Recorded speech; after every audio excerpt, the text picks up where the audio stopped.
সালাম আলাইকুম। ওয়ালাইকুম আসসালাম। নানা, আপনার কাছে জানতে চাই আজকে বিগত কয়েক বছর ধরে রাস্তার যে দুরবস্থা, এতে সাধারণ মানুষের ভোগান্তি সম্বন্ধে আপনার কাছ থেকে জানতে চাই। সাধারণ মানুষ আসলে এই নিয়ে কি বলে?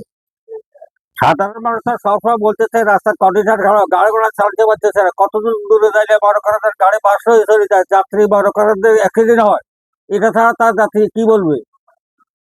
এই যে হুম। আহ, আহ, জেলা শহর মাঝদিতে যাওয়ার মূল সড়কটা মনে হয় আপনাদের এই রোডের নাম কি? এই জন্য এই রোডের নাম হচ্ছে এই বন্দর রোড, জমদারহাট বন্দর রোড। এই রোড দিয়ে জেলা শহর মাঝদি বিশেষ করে হসপিটালে যাতায়াত হয়। রুগীদের যে যাতায়াতের অসুবিধা, সেই সম্বন্ধে আপনার কি বলা?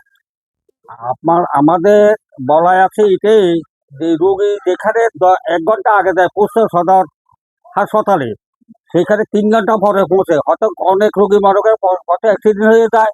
অনেক বাচ্চা কাচ্চা ডেলিভারি রুগী আছে, তাদেরও বাচ্চা কাচ্চার সমস্যা হয়। অনেক মনে করেন রুগী পথে মারা যায়।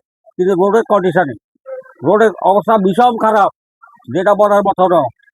আচ্ছা, এখানে রাস্তার যে ধুলোবালি, হুম। সে ধুলোবালিতে আপনাদের কি কি কি সমস্যা হয়? বিশেষ করে শ্বাসকষ্টজনিত সমস্যা হয় কিনা?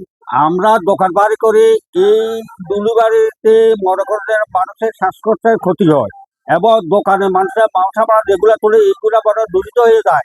সাফ করতে লাগে 3 দিন, এক দোকানে সাফ করতে লাগে 3 দিন, শুধু ধুলিবাড়ি। কিন্তু আমাদের এলাকাতে গণ্যমান্য বহুত লোক আছে, বিএনপির আছে, আওয়ামী লীগের ছিল, কিন্তু কেউ এটার দিকে কর্ণপাত করতেছে না। আমরা সামনে রাস্তার যে অবস্থা, এই অবস্থাতে মানুষের সাইডাতে গামছা লইয়া মানুষকে চলাচল করতে হইব, পানি এক মাথা হয়। কিন্তু প্রশাসন বা উপর লেভেলের কোনো লোক এটার দিকে কেয়ার নিতেছে না।